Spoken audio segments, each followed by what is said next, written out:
Хүн болгон цаг хугацаагаар амьдралынхаа эхлэл төгсгөлийг хэмжиж, цаг хугацаагаар аз жаргал, гуниг, баяр хөөрөө дурсан санаж байдаг.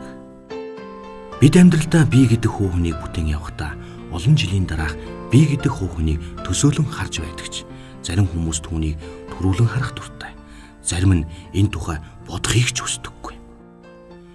Гэхдээ л та бидний амьдарч буй энэ цаг мөч өнгөрүүлсэн амьдрал бол төсөөлж буй ирээдүйн амьдралаас үнэн гэдэг нь ойлгомжтой юм.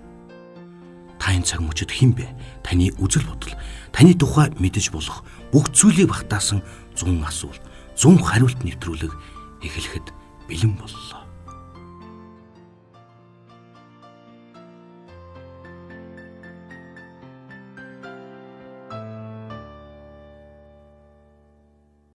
Сайн мэцгэн эмчил радио хүлээн аван сонсож байгаа эрхмөдөд сонсогч та бүхэндээ энэ өдрийн мэндийг хүргэе. Яг оны хотод байна 16 цаг 18 минут, Солонгос улсын Сөүл хотноо 17 цаг 18 минут болж байна. Ингээд сонсогч та бүхэндээ бэлтгэн хүргэдэг 100 асуулт, 100 хариулт нэвтрүүлэг маань эхлэхэд бэлэн болоод байна. Манай өнөөдрийн нэвтрүүлгийн зочноор Монгол улсын хөдөлмөр Иймбаатар, Улсын их хурлын гишүүн, Монгол түмний хайртай авраг Бадманы мөгийн Бат Эрдэнэгүй хүрэлцэн гэж оролцож байгаа юм аа. Сайн байна уу? Та сайхан зусаж байна уу? Сайн байна уу? Сайхан зусч байна уу? Анкер та битерийн энэ хүн нэвтрүүлгийг Улаанбаатар хоттой FM 102.1 долгионоор за мөн интернет онлайнаар дэлхийд тархан суугаа монголчууд маань нэгэн зэрэг хэдэн мянгаараа сонсож байгаа байлээ. Тэгэхээр энэ сайхан монголчуудаа сайхан сэтгэлийн мэдлэгээ тайлгая гэж. За юуны өмнө Монгол ахын дүүстэй энэ зуны тэргүүн сарын бэлэгт сайхан өдрийн халуун мэндийг дэвшүүлье. Та бүхэн ажил үйлсэн амжилттай аз хиймэр цогцлбоо дүүрэн сайхан зусч байна уу? Та бүхэндээ сайхан бүхнийг хүсээрёё. За тэгэхээр бидний бэлтгэн явуулдаг 100 асуулт, 100 хариулт за нэвтрүүлэгт маань за улс төрийн нийгмийн зүтгэл дүнгууд, за улсын хурлын гишүүд, за дээрэс нь мөн яам таван газрын дарга нар оролцдог. За ийм нэвтрүүлэг байгаа. Тэгэхээр аливаа нэгэн нэвтрүүлэг маань өөрийн зорилго гэж байх ёстой л да. Тэгэхээр бидний бэлтгэн хүргэж байгаа нэвтрүүлэгт маань оролцож байгаа хүнийг хувь талаас нь, хувь хүн талаас нь гаргаж ирдэг байна. За тэгэхээр өнөөдөр яг Бат Эрдэнэ гэдэг хүн хувь хүндээ за улсын хурлын гишүүн өөс амахгүй. Өнөөдөр Бат Эрдэнэ гэдэг хүн яг хувь хүн яг цаад бод хүн нь ямар хүн юм бэ гэдгийг би танаас 100 асуултыг асуугаад та надад 100 хариултыг өгөөд за энэ 100 хариултан дээрээс нь сонсож байгаа хэдэн мянган сонсогчид маань за нэрэл ийм сайхан хүн юм байна да гэж гаргаж ирэх юм байна. Тэгээ магадгүй та энэ нэвтрүүлгийг 5 жилийн дараа 10 жилийн дараа ч мөн сонсож болох юм. За ингээд нэвтрүүлгээ хоёлаа эхлэе да. За нэвтрүүлгээ маань эхэнд 100 асуултын маань эхний хэдэн асуултууд таны ер нь танилцуулганууд байгаа л да. За тэнд бол таны нэр, нас, цусны бүлэг, за бие өндөр, жин хэмжээ, шашин, шүтлэг гэх мэт асуултууд ордог юм байна. За ингээд хоёлаа нэвтрүүлгээ эхлэе. За таны нэр? За миний нэр Бадманы мөгийн Бат Эрдэнэ. Таны нас өдөр? 49 настай.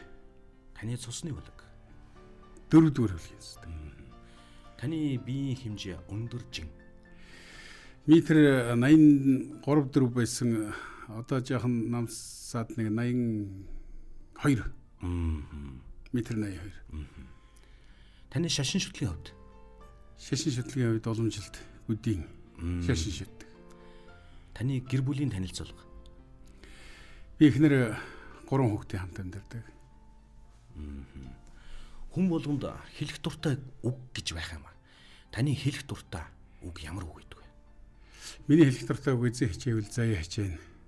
Сайхан сэтгэлийн үзүүрт өргөл сайн зүйл сүү гэж монголчууд хэлдэг. Таны сонирхол болон хобби юу вэ? За миний сонирхол одоо байгалийн сайханд явах дуртай юм уу да? Аялал зугаалах дуртай. Тэ аялал зугаалах. Хоббины хувьд? Тэ хобби яг сүүл хэрэг бильярд мэлэн тоглодог. Шатраа бас сонирхно. Хүн болгонд дуртай хоол, дургүй хоол гэж байх юм аа. Таны хувьд? Нэг дургүй хоол гэдээ би их одоо тийм зүйл хэлэх юм алга. Дуртай хоол бол ер нь гурилтай шилэн л дуртай да. Таны бүр багада хүсэж мөрөөдөж байсан мэрэгжил ямар мэрэгжил гэдэг вэ? То хүүхэд байхдаа манай аав жолооч хүн байсан. Тэгээд би их жолооч болно гэж мөрөөддөг байсан. Тэгээ манай аав нөгөө би 5 хүүхэдтэй айлын хамгийн отхон л доо миний дээдлэн 5 хүүхдийн хамгийн бага 2 нь хоёлаа хүү ийм айл та. Тэгээ аав манай өөрөө жолооч учраас миний ах бол бүр багаасаа машин барьсан өрүүл дээр суусан.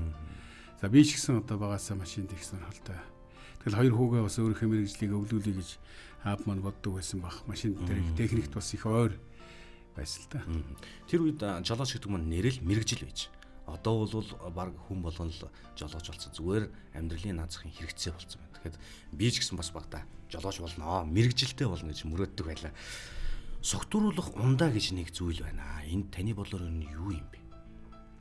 Тэ архиспор согтууруулах ундаа архийг бол бас тохируулж энэ хүн төрлөختөн олон үеийн туршуус хэрэгжилж ирсэн. Тэгээд тийм учраас одоо хэрэглээндээ зогстой хэрэглээ талдаа зүгээр хэлэх юм бол энэ маань эдэний дээж болно. Та өөрийгөө ер нь ямар зан чанартай хүн гэж боддог вэ? Би өөрийгөө ер нь сайхан зантай хүн гэж боддог.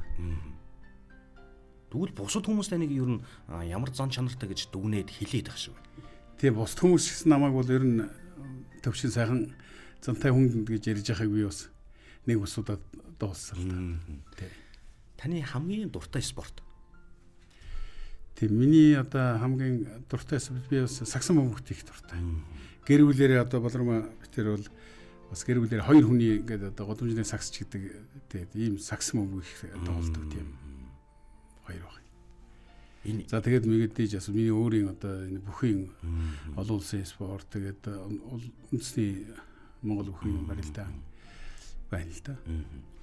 Энэ стресс гэж нэг үг хэллэг Монгол үгсийн санд ороод ирсэн байна л да. За хуучин нийгэм сайхан багт биднийг намайг баг багт бол энэ үг бол ер нь байдаггүй. За миний мэдхээр бол багш нар стрессэнд орно морно гэж сонсогддог байлаа л да. Тэр үед бол тэгэхэд одоо бол ер нь л хүн болгоны амнаас стресс 3 4 дуурайгийн хүүхдийн амнаас бол би стрессэнд ороод байна гэж ярьдаг болж. Тэгэхээр би танаас юу асуугаад байна гэхээр хэрэг та стресс гэдэг юмд орвол стрессээ хэрхэн тайлж байна? Стрессийг бол одоо миний хувьд бол нэг сайхан хүмүүстэй уулзаад ярилцах юм эсвэл одоо нэг сайхан хүмүүсийн тухай бодоход их сайхан тайлгддаг. Би тэгж л боддог. Ер нь стрессэнд орлоо гэх юм бол сайхан хүмүүстэй. Тий. Ер нь сайхан хүн гэдэг бол их сайхан шүү дээ. Өнөөдөр одоо хүмүүс бие биенээ хайрлаж, бие биенээ итгэж, бие биентэйгээ сайхан нөхөрлөх ийм нэг сайхан андын журам болвол бас энэ цаг үеэ дагаад жаахан алсарч байна удаа л гэж бодох юм. Тэгэхээр ер нь яг ямар үед стрессэнд орох гэдэг шиг байна. Тэгээ ажил амьдрал одоо энэ өнөөдрийн өнөөгийн нийгмийн маань энэ амьдралын хэмнэл одоо олон зүйл бас хүнд нөлөөлөх юм л да. Тодорхой хэмжээгээр харьцангуй одоо 50 хүн ч гэсэн мэдээж тодорхой хэмжээгээр нөлөөлөх юм л да. Та өөрөөдөө хизээ хамгийн их таалагддаг бай. Одоо би одоо ингээд одоо нэг олон түмэнтэй уулзаа. Би ч өөрөө багш сургууль хөгжүүлэх шүү дээ. Тэгээ зөвхөн одоо өөрийн үүсгэн байгуулсан сургууль дээр лекц хичээл одоо заах биш. Бас энэ тэнд олон залуучууд би бас түрүүн хэлсэн. Гадаадд суугаа, амьдрал суугаа монголчууд ч гэсэн зориуд одоо намайг ураад одоо сайхан энэ уламжил, ёс заншил, энэ ахуй соёлын талаар сайхан одоо яриа лекц уншиж өгч гэж өрдөг л да. Тэгээ тэр одоо өөрийнхөө ярьсан хүн чинь одоо бэлтгээд ярих нэг асуудал. Ер нь ингээд яриан дотор одоо их чухал одоо их хүнд хэрэгтэй би зөв юм хэлжтэй гэж би сүүлд нь одоо үзээд би тэрүүгээр их одоо өөртөө л их одоо бахархадаг. Тим зүйл бол надад байдаг. Тэр үед бол өөртөө хамгийн их таалагддаг. Таалагддаг. Хэрвээ цаг хугацааг буцаадаг машин байсан бол та тэр машинд суугаад хэдэн он руу буцаж явах байсан бэ? Машин суугаад буцна гэж юм. Цаг хугацааг тийм буцаадаг. Тэр машин суучингууд тэгвэл мэдээж одоо аав ээж тэгээ байсан хүүхэд ах. Тэр одоо ах үз цаг руу очих юмсан гэж юуны дөрөнд л одоо бодогдож байна да. Таны сургуульд суралцж байх үед хамгийн санаанаас гардаггүй тийм мартагдсан ямар өдөр вэ? Мартагдашгүй их сайхан өдөр дусамжтай. Тийм одоо нэгдүгээр ангид би одоо цэцэрлэгч явуулж зайгүй гэрийн одоо ээжийнхээ манай ээжийн ээж сайхан буурлал байла. Тэгээ хоёр сайхан одоо ээжийн өвөр дээр өссөн хүн. Тэгээ цэцэрлэгт явж зайгүй би сургуульд бэлтгэл ангид. Тэгээ намайг сургуульд орсон жилээс эхлээд 7 настай хүүхдүүдийг бэлтгэл ангиж хавар одоо авдаг байсан. Тэгээ тэнд одоо анх орж тэр олон үеийн хүүхдүүдтэй хичээлд одоо алсч ороод нэг шин сайхан үнэр нь одоо цүнхнийх нь үнэр нь санаанаас гардаг. Тэгээд анх хичээлд орсол одоо сэтгэлээс гардаг юм да. Тэр үе бол тэр үеийн 7-8 та байсан хүүгийн яг тэр сайхан дурсамж бол одоо хүртэл сэтгэлээс гарахгүй. Энэ хүмүүс ийм болжээ. Одоо өөрийнхөө ирээдүйг зөвхөн харахыг их хүсдэг болж. За жишээнх юм бол ямар нэгэн зөв бэлгтэй хүн дээрээс очиж асууна. За нөгөө бөө дээрээс очино. Өөрийнхөө амьдралын за би ер нь цаашдаа хэдэн жилийн дараа ер нь яах нь вэ? За хамгийн наазах нь лам урагд очиж за миний ноён нуруу яаж цаашдаа ер нь яахаар ийхэ үр хөвгт мөн яахаар байна гэдэг хүмүүс өөрийнхөө ирээдүйн амьдралыг их харахыг хүсдэг болж л дээ. Тэгэхээр таны хувьд хэрвээ та ямар нэгэн ич дээр тийм өвдөстэй болоод маргаашийг өөрчлөн харж чаддаг бол та юугийн төрүүлж харахыг хүсэж байна? За тийм бололцоо одоо чухам ямар байдгийг юм. Тэгэхээр ер нь магадгүй одоо монгол хүн бол их тийм одоо хүсэл мөрөөдөлтэй их тийм эрсдэлтэй ийм ард түмэн баг би бол боддог.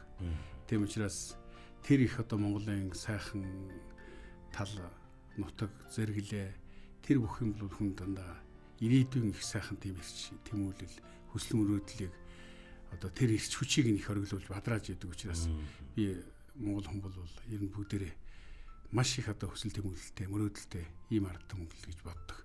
Би тийм учраас мөн л одоо монгол хүн юм болохоор илүү сайхан зүйлийг л би харах юмсан гэж ингэж л бодож байна. Та унтахынхаа өмнө юуны тухай бодох юм бол илүү сайхан тайван амарч чаддаг бай. За ер нь унтахын өмнө за зарим хүн телевиз үзээд юм уу зарим хүн ном уншаад гэдэг ингэ ярьдаг. Би бол ерөнхийдөө одоо нэг өдрийнхөө ажил үйлстэй холбоотой юмнуудаа одоо нэг бодоод тэгэл ер нь амардаг юм болоо л гэж би бодох юм тийм. Зарим хүмүүс л тэгэх юм бэлээ. Зөвхөн юунес тухай боддгоо. За бодох юм бол нөгөөдгөө ургуулan бодоод бүр унтаж чаддаг гэсэн. Та ер нь өдрийн хэдэн цагийг хамгийн их хүлээдэг вэ? За зарим хүмүүс бол өглөө болохыг гэх юм. За зарим хүмүүс нь орой ажил дарахыг хүлээдэг. Босч өнгөртэй ярих юмс гэх юм лээ. Таны хувьд. Тэг бас одоо их өглөө эрт босч чадахгүй ч гэсэн за ямар ч байсан өглөө эрт одоо нар дөнгөж одоо сайхан мандаж байхад бол өглөө одоо босоод нэг өглөөнийхөө жоохон дасгал масгалыг хийгээд аваарслахын дарахад бол хамгийн одоо сайхан цаг тэнд байд юм да. Тэгээ бидний үеийнхэн бол одоо аав ээж өглөө нарны одоо нар тусгаас өмнө цайны гал унтж болохгүй гэдэг одоо гэрт амьдэрдэг болсон учраас өглөө цай гал дөнгөж түлээл хүүхдүүдийг босгоод ингээд сургацсан учраас цайны гал унтж болохгүй гэдэг тийм зарчимтай хүмүүжсэн учраас ерөнхийдөө нэг тэр хүмүүжлэл дагна. Тэгээ өглөөдөө бол ерөн сэргийг та толинд өөрийгөө хараад юу гэж боддог вэ? Одоо залуу сайхан цагт бол за би ч нэрээс та бараг царайлаг шүү ухаанал юм бодно штэ. Одоо ингээд нас тогтоод ингээд ирэхээр толинд бид бол толинд өглөө болгоно л нүрэ хараа л да. За банах өрөөнд ороод гар нүрэ угаагаал ингээд нүрэн заас халсан бамаа яаж ийн гэж хараад л таны хувьд ингээд толинд хараад чухам яг юу бодож байгаа ихвчлээ. Тэг яг одоо толинд гэхээсээ илүү ер нь зураг авахулаад ч юм уу. За мэдээ толинд харах болгонд л дээр байх л да. Ер нь өөрөө мэддэггүй юм байна. Өөрийнхөө одоо нас жил хугацаа цаг хугацаа өнгөрч байгааг хүн шиг анзаардаг юм шүү дээ. Өглөө болгон толинд хардаг учраас тийм ээ. Тэгээд энэ 1 жилийн өмнө авахулсан зурагтайгаа ч юм уу 5 жилийн өмнө авахулсан зурагтайгаа гэдэг өнөөдрийн авахулсан зургаа ингээ харьцуулахаар бас их ялгаа мэддэг юм. Тэгээ өдөр болгон харахад бол толинд бол үндэ одоо мэддэх юм да. Таны хамгийн ад жаргалтай байсан үе. Хамгийн одоо аз жаргалтай байсан үе хүний амьдрал одоо аз жаргалаар л ер нь хүний амьдрал чинь дүүрэн шүү дээ. Хүний хувь зэя гэдэг. Хүний одоо төрлийг олж энэ хорвоод мэднэ гэдэг гайхамшигтай юм болохоор. Тэгээ олон сайхан дурсамжтай цаг үед бол бий л дээ. Тийм ээ. Тэгээ аав би түрүү хэлсэн аав ээжтэйгээ байх, хүүхэд ахуй цаг гэр бүлээрээ аз жаргалтай байх, сургуульд орох, за сайхан амжилтанд хүрэх. Тэгээ гэр бүл одоо хань ижил тайвал ханхныхаа одоо өрийн зулайг үнэрдэх гэл ингээл одоо олон сайхан зүйлийг л хэлж болно л доо. Тийм. Та нэг сард зөвхөн өөртөө зориулаад хэдийн хэмжээний мөнгө зарцуулж байна. Гэр бүлийнхээ хэмжээнд биш, зөвхөн Бат Эрдэнэ гэдэг хувь хүндээ зориулаад. Яг өөртөө зориулаад бол их бага мөнгө зарцуулах юм байна шүү дээ. Харьцангуй одоо ер нь их бага юм да. Одоо мөнгө одоо өдний хоолнд заримдаа ордон дээр бол өдний хоолндоо нэг 3-4 мянган төгрөг. 4-5 мянган төгрөг ч юм уу зарцуулж байгаа. Заримдаа. Тэгээд за ер нь одоо харьцангуй энэ Монгол хүн чинь нэг амьдралын хэрэглээ юмыг одоо их тийм одоо баарж биш одоо мэрж гэдэг шиг тэг хэрэглээ талдаа бол их бага ийм ард түмэн юм байна шүү дээ. Тэгээ тэр хүмүүжлээрээ одоо хүмүүжсэн улсууд чинь бол ер нь амьдралынхаа туршил насан туршдаа л одоо тийм л хэв маягийг хэвшилтэй явах юм да. Тэгээ тийм учраас бол яг харьцангуй бол өөртөө одоо зориулаад зарцуулсан мөнгө тийм их байхгүй. Та хамгийн анх уулзсан хүнээ хаанаас нь эхэлж хардаг вэ? Одоо хүнтэй хамгийн анх уулзаад ер нь одоо нүдэл их хардаг гэж хэлэх юм да. Би тийм юм шиг байл. Би хүнтэй гараар ирсэн чинь нүд рүү нь харж яаж ярьдаг. Тантай ярилцаа сууж байсан ч би таны нүдийг харж л одоо ярилцдаг учраас. Тэгэд энэ хүмүүс харин дандаа тэгхийн. Дандаа нүд рүү нь хардаг гэдэг. За тэгээд нүд рүү ханаад яаж юм гэхээр за тэр хүн бол надтай яах гэж байгаа, ямар зорилготой уулзах гэж байгаа гэдгийг зарим хүмүүс баг мэддэг гэж шүү. Таны хувьд.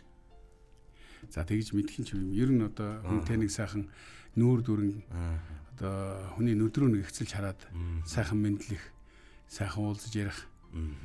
Тэгэл энэ одоо бас л бидний одоо сургасан ийм Монгол сургаал, ухаан хүмүүжил юм уу да? Та юугаараа бусад хүмүүсийг өөртөө татдаг гэж боддог вэ? Жишээлх юм бол зарим хүмүүс бол за миний зан чанарт, за зарим хүмүүс бол миний дүлгөө одоо сайхан харцсан ч гэдэг юм эмгтэн хүмүүс бол тэгэх нь шүү дээ. За зарим хүмүүс бол миний хэлж ярьж байгаад хүмүүс бол татагддаг юм а гэдэг. Таны хувьд бусад хүмүүс яагаад тань татагдах шиг вэ? Мэдхгүй би хүнийг одоо зөвхөн би ч биш юм да. Монгол хүн өөрөө хүнтэй тийм хүнийтэй хайрлан илгэвсдэг их халуун дотн халуун сэтгэлээр одоо хүнтэй ханддаг. Тэр үндэсний өөрийнх нь онцлог байдаг бах та. Хүнд одоо чин сэтгэлээсээ ханддаг.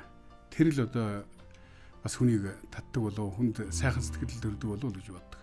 Би тийм л одоо байх хэрэгтэй юм шиг гэж шавнартай би бол одоо сургадаг хэлдэг тийм л хүн л дээ. Хүн өөрөө сэтгэлээ өгч чадах юм бол хүний одоо чансан цайч сайхан болдог. Хийсэн ажилч хүн төр чинээгээр үр дүнтэй болдог.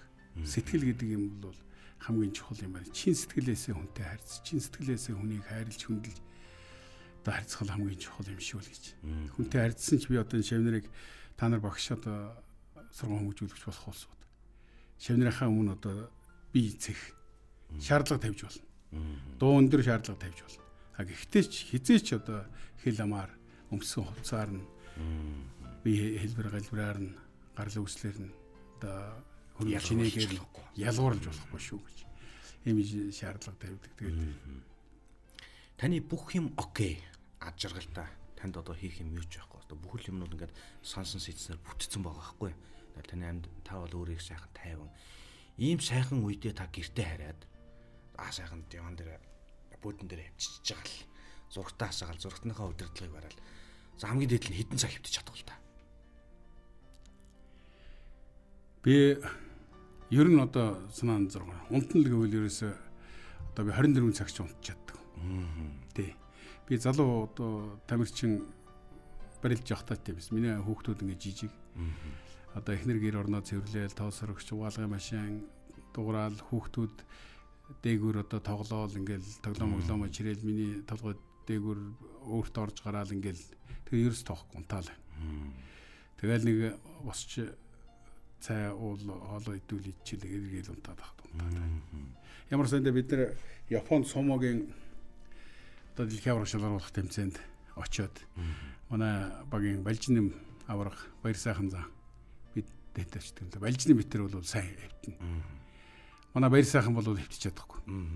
Очиод жоохон хөвтөж байгаа л тэгэл битрийг дагаж жоохон хөвчөөл ухсгаад усаад байна.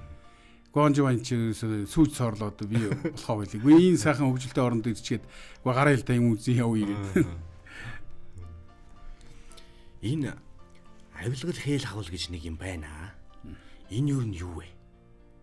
Таны бодлоор. Тэгээ авилгал хээл хавл бол их ойлгомжтой шүү дээ. Одоо өнөөдөр Монголд баян хоосны ялгаа асар их нэмэгдсэн тийм ээ. Өмчний баялагийг цөөхөн одоо хүмүүс гартаа төвлөрүүлээд барьж байна. Тэгэхээр зэрэг одоо өдрийнхөө хоол, хоногийнхоо амьдралыг залгуулж байгаа одоо иргэдэд энэ авилгал хээл хавлын тухай ойлголт байхгүй шүү дээ. Энэ бол албан тушаалыг, эрх мэдлийг, эд хөрөнгийг дагаж байдаг. Давж байгаа анч тэр, өгч байгаа анч тэр хоёр талаасаа тийм ээ. Тэгэхээр тийм учраас бол аль нь болчих юм бол энэ авилгал хэйл хавл нэгдүгээр тарилах шалтгаан бол. Хоёрдугаарт бол ерөөсөө одоо эхэн адаг болонгортой бол адаг нь болонгортой. Дээрээ одоо суудлаа олохгүй доороо гүйдлээ олддгүй гэж монголчууд хэлдэг тийм ээ. Тийм учраас энэ одоо улс төрчид өөрснөө ёсч удагтай. Өөрснөө үлгэртэй байх юм бол өнөөдөр нийгэм шударгаас тогтно тийм ээ.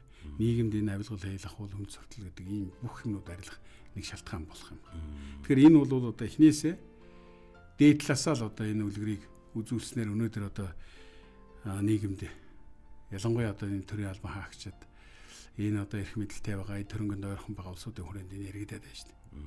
Хамгийн анхных нь үлгэр бол энэ эрх мэдэлтэй цөөхөн улс төрчөөс одоо эхэлсэн. Эдрийн үлгэргүй байдлаас, эдрийн увайгүй байдлаас эхэлсэн энэ зүйл. Тэгээд нийгэмд ингээд өргөн хүрээнд тархаад байна. А гэлээ гэхдээ өнөөдөр төрдөө одоо шудраг ажиллаж байгаа олон мянган ажилтан албан хаагчд байна тийм ээ. Өргөсөн тангарахтаа мөн ёс чудагтай, ёс зүйтэй шудраг ажиллаж байгаа одоо шүүхэд, прокурор, цагдаад, гайлд одоо мэргэжлийн хяналт татвар одоо юу байдгийг тийм ээ. Тэгээ тэр бүх олон мянган хүмүүсийг бүгдээрингийн нийлэнхийд нь одоо хараар удаад байж таарахгүй. А тэнд хариуцлага алдсан тэр хүмүүстэй бол хатуу тэмцэл явуулах хэрэгтэй. А тэрийг одоо арилгахын төлөө бол ямар нэгэн байдлаар анги ялгуур байхгүй. Намын одоо ялгууртай байдлаар хандж болохгүй. Танил тал одоо тогой татах ийм байдлаар одоо хандж болохгүй. Алагчлалгүй тэгш шударгаар тэр авилгалтай бол шийдвэртэй тэмцэх хэрэгтэй. Энээс салахын төлөө бол тууштай ажиллах хэрэгтэй л гэсэн ийм л одоо байр суурьтай. Би жишээлх юм бол ямар нэгэн одоо ашиг сонирхлын надад зөрчил хаалга. Би хэн нэгэн одоо асиг бүлэг хэн нэгэнд барьцаалагдсан юм аа. Ямар нэгэн босромог явдалд оролцсон утгалцсан юм байхгүй. Тийм учраас хинээс ч одоо би бол хараат биш. Тийм учраас энэ нийгэмд шудраг ёсыг одоо жинхнээр нь тогтоож энэ хоёр ёсыг сахиулж ажиллахын төлөө бол тууштай одоо ажиллах хэрэгтэй. Авилгалтай тэмцэх тухай хуулийн одоо ажлын хэсэг ахалж ажиллаж исэн. Би хууль зүйн байнгын хорооны дараагаар ажиллаж байхдаа анх удаа Монголд энэ авилгалтай хийх тэмцэл энэ асуудлаар анх удаа байнгын хорон дээр нээлттэй сонсголыг хийж исэн. Тэгээд энэ авилгалтай тэмцэх одоо энэ ажил бол өнөөдрийн төвшөнд ингээд аваад үзэх юм бол бидний тэр одоо хүсэж ийсэн тэр үр дүнд бол хүрэхгүй байна гэж би үзэж байгаа. Өнөөдөр одоо хогийн ургамал хортой одоо ургамал байх юм бол тэр алаг цог зулгаач хаях төдий тэмцлийг явуулж байна. Ийм байж болохгүй. Энэ авилгалыг бол үнцээр нь тасал. Дахид тэр бий болох тэр хөрсөөрийг нь бий болохгүй байхын төлөө тэмцлийг бол хийх ёстой гэсэн ийм л байр суурьтай байдаг юм. Өнөөдөр бол намын үзлээр анги ялгуураар нь хандаж бол огт болохгүй. За таны дараагийн асуулт маань 30 дугаарт асуулт байна. За ингээл ер нь бол ярилцсан дунд л асуулт маань явагдаад байх юм. Тэгээд энэ дээр нэг юм нэмж хэлэхэд энэ танаас асуугаад байгаа асуултууд байна шүү дээ. Одоо нийтдээ 100 асуулт байгаа.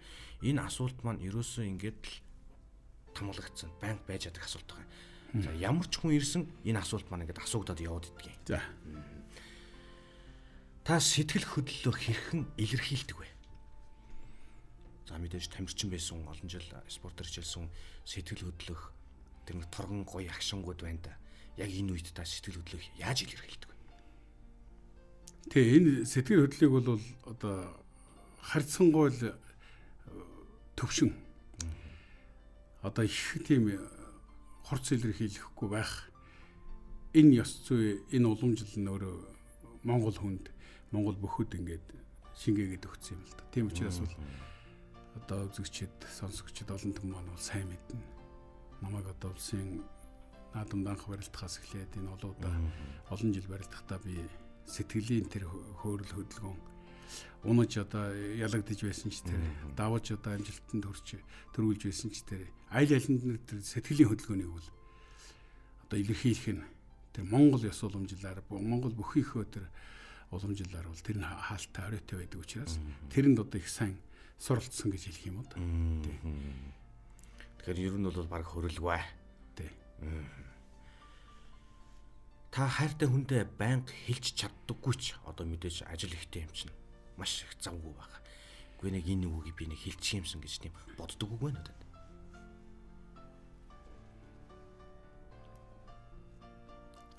Тэг хүмүүс одоо хүний амьдралд хайртай олон хүмүүс байна тийм ээ. Аав ээж маань байна, төрүүлж өсгсөн ачид багш нар маань байна, анд найз нөхдүүд байна, олон хүмүүс.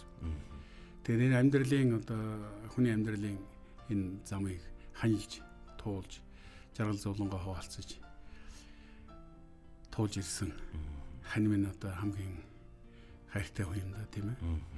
Тэгээд тийм учраас одоо энэ хүн надад төшиг болохгүй энэ хүн одоо байхгүй байх юм бол энэ хүнгүүгээр би ер нь одоо харваг туулахад хэцүү л гэж би ингэж боддог. Хандаа бол одоо хүний хань гэдэг тийм л байт юм байна даа л гэж. Хүн болгон залуу сайхан насыг дайрж өнгөрөх юм аа. Залуу сайхан насыг бол хайрдуулгүйгээр хизээч зүрлэж болохгүй зүйл юм байна. Тэгэхээр та тэр сайхан залуу сайхан наснда дурлалтаа шаналаад уйлжвэ үү? Тийм байхгүй. Тийм өстэй байхгүй. Энэ хорвоод бид мөнх биш. За хизээ нэгэн цагт л нөгөө ертөнцөд очих юм байна. Тэгээд ингээд л нөгөө ертөнц рүү ингээд л явж байтал бурханд харалдах юм аа. Бурханд харалдал. Гэхдээ чи нэрээ насаараа ажил хийлээ ямар азгүй хүн бэ? Нэгвэл чи насаараа ажил хийлээ чи ямар азтай хүн бэ гэж хэлэх үү? Алийг нь хэлэх үү? За чи ер нь зөв сайн амьдралыг туулсан байх шүү гэж хэлэх байх. Ягаад та хүн байна гэсэн. Ягаад гэвэл би одоо бурхны сургаалын дагуу л одоо тэр сургаалыг баримталж л энэ амьдралыг туулж яваа учраас би тэгж хэлэх байх л гэж бодож байна. Таны хамгийн романтик гэж боддог дурлалын түүх ямар түүх байдаг вэ? Одоо кино дээрээс үзснээр ч юм уу нэгвэл ном зохиол дээрээс уншснаар ч юм уу энэ яасан гоё романтик дурлал вэ? Тэгээ хүний амьдралд одоо залуу амьдралд олон төвөл явдлууд тохиолдож ил байна тийм ээ. Хүн баярлах, гомдох, өвгөл хагацал, жаргал, зовлон. Тэгээ тийм учраас одоо миний өдийн насанд бол бас одоо өөрийнхөө одоо нас намбаны байгаа энэ байдал дээр одоо хаач гисэн ярилцлага өгсөн ч тэр хүнтэй ярьсан ч тэр. Тэгээ энэ чинь бол Монгол одоо нэг хүмүүжил ухаан гэж юм байх хэрэгтэй юм да. Одоо тэгээд энэ чинь алдагчаад бүр настай ийм улсуудын хэрэгтэй эмэгтэй хоёр хүний чинь одоо яад орсон, яаж хаана уулзсан, одоо хаана өмсөж ийсэн гэд ингээд яриад ингээд хадуураа явчих юм л да. Тэгэхээр зэрэг нөгөө хүмүүс маань ч гэсэн одоо тэрэнд нь хөтлөгдөөд тэгээ явчихар чинь зэрэг бидний тэр Монгол одоо ухаан уламжлал гэдэг юм чинь одоо бидний энэ өвлж ирсэн одоо энэ тэр сайхан өв соёл гэдэг юм маань алдагдаад байгаа гэх нэг жишээл болж байгаа юм л гэж би бол боддог юм шүү дээ. Тийм. Таны багада хамгийн их тоглож байсан тоглоом ямар тоглоом байдаг вэ? Өөр баг балчаар насанда. Тэгээ бага балчаар насанда би одоо шагаа гарлах тоглож байсан. Тэгээ шагаа нэслэн, шагаа шүүрнэ, шин одоо морь уралдуулна. Тэгээ тэр бол одоо Монгол одоо гэрийн хүмүүжил одоо ухаан их нандин ухаан юм да тийм ээ. Багаас нь юмд одоо их тийм одоо мэдрэмжтэй, баримжаатай одоо ханддаг. Тэгээд одоо юмд тоглох чинь одоо хөндөж болохгүй, зангаж болохгүй гэж эхлэн шүү дээ. Тий. Тэгээд тийм учраас тэр шагаа тоглохыг чинь одоо эмээ маань ээж маань ингээл аав маань тэгэл хүүхдүүдтэйгээ тоглоод ингээл эхэлдэг учраас их багаасаа одоо энэ гэр бүлийн энэ үнэт зүйл энэ хүмүүжил ухаан гэдэг бол их гайхамшигтай юм л да тийм ээ. Тэгж л одоо шагаагаар их тоглож өссөн дөө. Энэ нийгэм маань одоо харьцангуй нээлттэй болоод ч юм уу далд байсан юмнууд бол одоогоор харьцангуй их гарч ирдэг болж л дээ. Хуучин бол ижил хүйстэн гэдэг хүмүүсийг бол ер нь тоодоо хитэн хүний нэрсээр л бид мэддэг байлаа л да. Одоо бол ер нь ил болчихжээ. Тэгэхээр та энэ ижил хүйстэн гэсэн хүмүүсийг хараад ер нь та юу гэж боддог вэ? Яг энэ дэлхийн нийтээр бол одоо энэ асуудал бол нэлээд байдаг юм зүйл байна л да. Монголд бол харьцангуй одоо цөөн шүү дээ тийм ээ. Өнөөдөр их айхтар одоо нийгмийн хэмжээний ийм асуудал болоогүй юм зүйл тийм ээ. Тэгээ тийм учраас бол яг одоо энэ талаар бол их одоо ийм тийм хүний эрхийн талаас нь бид ойлгож үзлэг байх уу тийм ээ. Зүгээр яг Монголд одоо улсын хувьд бол Монгол үндэстний хувьд бол энэ айхтар одоо өнөөдөр толгомжчаар тийм хэмжээнд бол хүрээгүй асуудал гэж ингэж бодож байна. Бид нар өнөөдөр одоо өөр талаараа энэ нийгмийн олон сөрөг үр дагавруудыг бид аваад үзэх юм бол өнөөдөр хүмүүсийг одоо нийгмийг олон түвнийг айдас үйдэс дахуулж байгаа энэ одоо нийгмийн гэмтэрэг зөрчил архитал одоо мансуурах бодисын хэрэглээ энтергээд бид нар цааш нь одоо ярилах олон толгомц асуудлуудыг ярьж болно л доо тийм ээ. Айл бүрт зургийн хуучин цомог гэж байх юм аа. За одоо бид гэр бүлийн альбом гэж нэрлэдэг шүү дээ. Та хамгийн сүүлд гэр бүлийнхэн зургийн цомгийг хамгийн сүүлд хэзээ үзсэн бэ?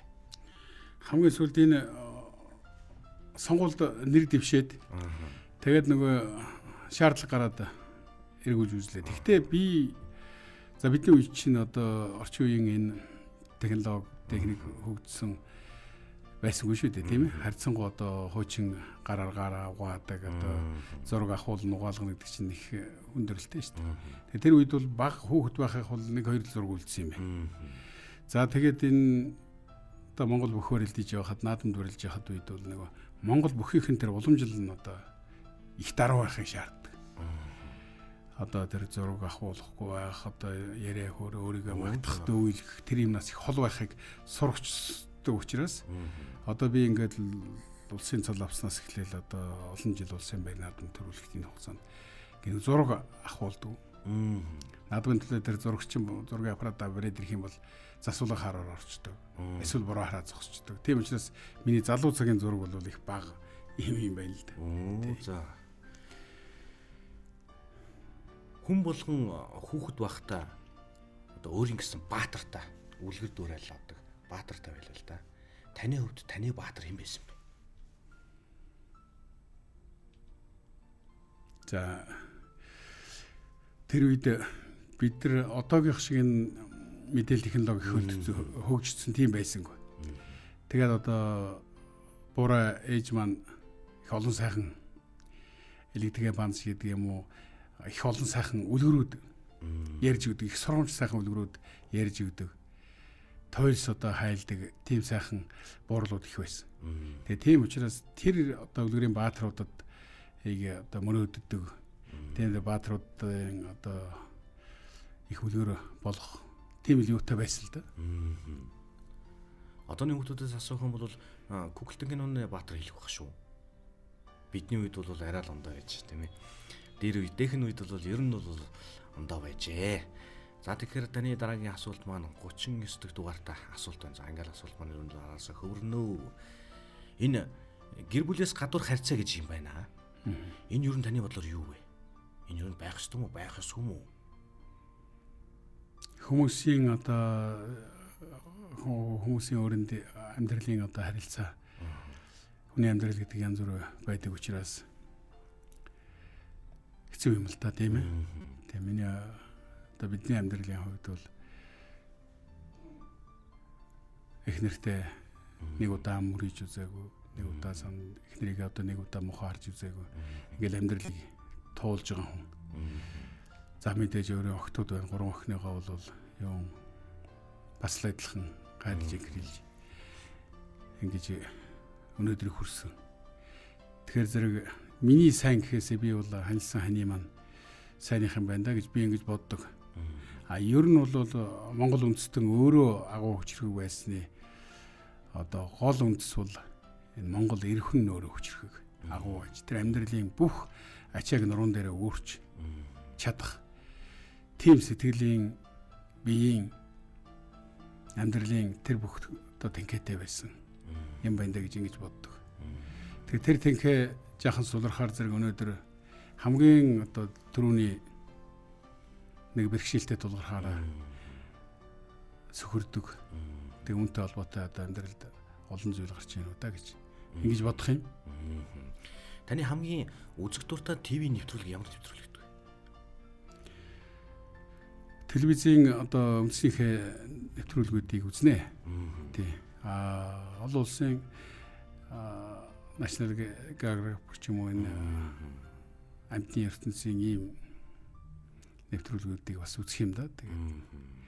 Тэгээ гадаадын энэ мэдээллийн телевизийн мэдээ үзэх юм. Хэрвээ таныг нэг өдөр эмэгтэй хүн бол гэвэл та тэр эмэгтэй хүнийх нь хувьд та юу хийж үзэх хүсэж байна? За огтойж бодож үзэх юм байна шүү. Таны баган хоч юм бэ? Багад одоо намайг Эрдэнэл гэдэг байсан. Нэр бол товч нэрлдэг. Тэгээ яг уу тэгэл бас Батэрдэн гэдэг нэрний хамгийн сүүлийн нэрээр нэрлдэг байж байгаад 8 дугаар ингээд орохоор эхнийх нэрээр нэрлдэг. Бас тэр цаг үеэ дагаж ирсэн юм уу Батка гэд нэрлдэг байсан. Цэрэгт ирсэн намайг Томоо гэд нэрлдэг байсан. За жоохон том биетэй бол тийм ээ. Одоо тэр тухайн үед ирсэн хүүхдүүд дотор арай том биетэй байсан юм уу Томоо л гэдэг байсан. Эрэгтэй хүн нь эмэгтэй хүнээсээ давуу байх тал нь юу юм бол? Би тэр хэлээ эрэгтэй хүн нь одоо хүчрхэг байж энэ өрх гэрээ авч явах хэвээр. Эмэгтэй хүнийг одоо хайрлна, үр хүүхдүүдэд хайрлна. Би бол одоо өөрийнхөө шавнарын хүмүүст л хэлдэг. Эмэгтэй хүн одоо ээж хүн эхнэр хүн гэдэг бол жаргал тавилан төрсөн. Ийм л улс шүү дээ. Би жаргаах л өстэй юм байна.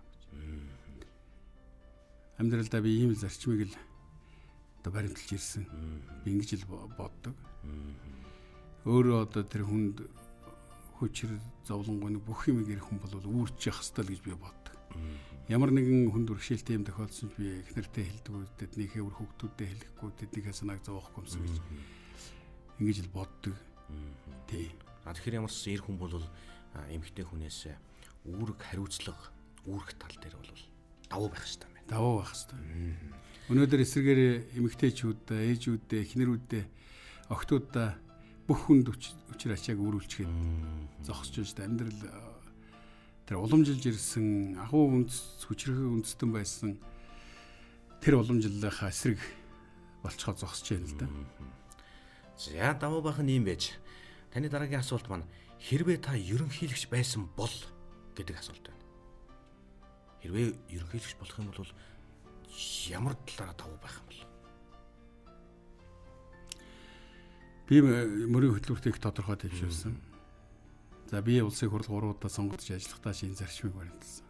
Бидэрт эв нэгдэл юу юунаас илүү. Харилцан ойлголцол юу юунаас илүү. Уян хатан зөвшөлтсөж биенээ ойлгож энэ улс орныхоо үндэснийхээ язгуур эрх ашигын төлөө тэр том эрхчдэрээ нэгдэж ажиллах л юу юунаас илүү чухал байна. Бидний өнөөдөр урагшилж чадахгүйгаа улс орон хөгжид дэвшиж чадахгүйгаа өнөөдрийн одоо байгаа амьдралын энэ бүх буруу бүхний үндэс шалтгаан нь бол одоо эцэстээ өсвөлгүй маргаан улс төрийн талцал намчрахал энэ бүхний үндэс байна гэж ингэж л би үзэж байгаа. Тийм учраас энэ талцлыг зогсоож эв нэгдлийг хангаж ажиллах л одоо ерөнхийлөгчийн хамгийн одоо эрхэм үүрэг. Таны хамгийн унших дуртай ном ямар ном байдаг вэ? Бидний одоо хүүхэд нас бол ном одоо жинхэнэ номтой нөхөрлөж номыг одоо бүх байгаа номыг л бид дамжуулж уншдаг тийм байсан. Тэгээ одоо бол ингээд түүхийн уламжлалын ийм номнууд бас ширээний ном байх юм л да. Таны хамгийн очих дуртай газар ямар газар байдаг вэ? Хамгийн одоо очих дуртай газар төрсөн нутаг Монголынхоо одоо хөдөө байгальд очихл төгслийн юм да. Тэгээд би төдийг ингээд нөгөө манай эхнэр гэр бүлэрээ бид нар ер нь 103-4 сар бол одоо хөдөө ахуй байгальда өнгөрөөдөг учраас тэгээд тэр улам жил болцсон. Таны хувьд амьдралдаа хамгийн их ичиж байсан тохиолдол ямар тохиолдол байдаг вэ? За мэдээж ичиж байсан тохиолдол бол бүгд баг залуучууд бол ер нь одоо амьдралд их л байханда Монгол хүн чинь өөрөө тийм ичимхий юм уу? Тэгээд эргээд бодохоор зэрэгцсэн ши ямар ч шал тэмээ зүйлд ингэж ичижсэн болоо да гэдэг ингэ бодох тохиолдол бий л дээ. Жишээ нь. Гэхдээ жишээ нь одоо олон улсын тэмцээнд очиод өмсч байгаа хувцаснасаа ч юм уу бус улс орнуудын одоо тэр төвчний хувцас хэрэглэл бид нар хангалт ч юм уу шүү дээ. Тэгээ тийм зүйлээсээ чих юм уу нэг тийм одоо бодож байхад бол ямар ч хэрэггүй тийм зүйлээс ичээс юм болоо да гэж ингэж бодогдохоор юм байдаг. Та болцсон газар болцсон цагтаа ирээгүй найзаа хэр удаан хүлээж чадах вэ? За бас хүлээж юу. Гэхдээ яг өнөөдөр бол ингээ монголчуудыг цаг барьдаг уу. Амлсандаа хүрдгүү худлаа хайлдаг, хулгай хийдэг гэсэн нэг ийм ойлголтыг түгээгээд байна л да тийм ээ. Тэгээ тийм учраас монголчууд бүгдээрээ ч одоо бас энэ ухуулгахт бол автцсан. Гэхдээ нэрэж монголчууд бид чирнэ хизэнээс шиг нэг өөд муутай юм улс байсан юм шиг үстэй гэсэн ойлголт бий болоод байгаа. Гэтэл бид нар түүхэн их сурвалжаа үзээд байх юм бол энэ одоо үлдээсэн сургаалаа бид сайн одоо үзэх юм бол одоо өнөөдөрч Монгол хүний уламжилж ирсэн энэ хүмүүжилд бол маш тодорхой байна. Тэг хэлсэн бол хэлсэндээ байдаг. Болцсон бол болзоондоо байдаг. Хин нэг хүнтэй нөхрөлсөн бол тэр нөхрөлдөө үнэнч байдаг.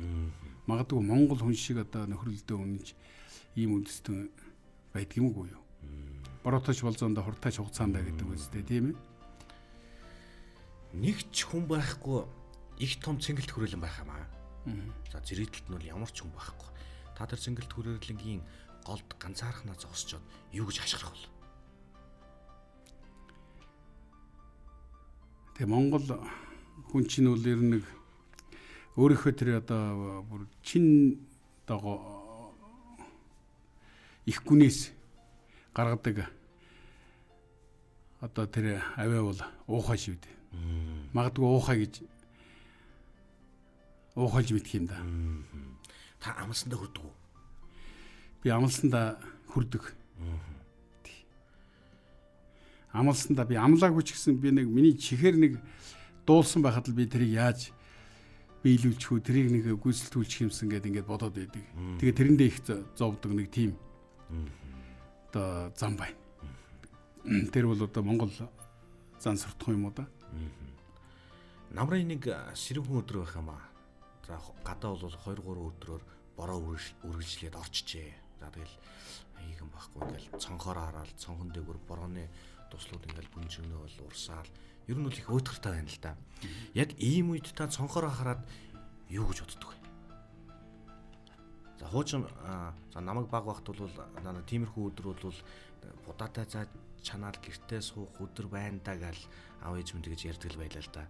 Одоо ингээд 90 цент төгрөг ийм том болчиход аав ээжийн насан дээр очичоод яг тэр үед цонхоор харж ер нь юу гэж боддог вэ?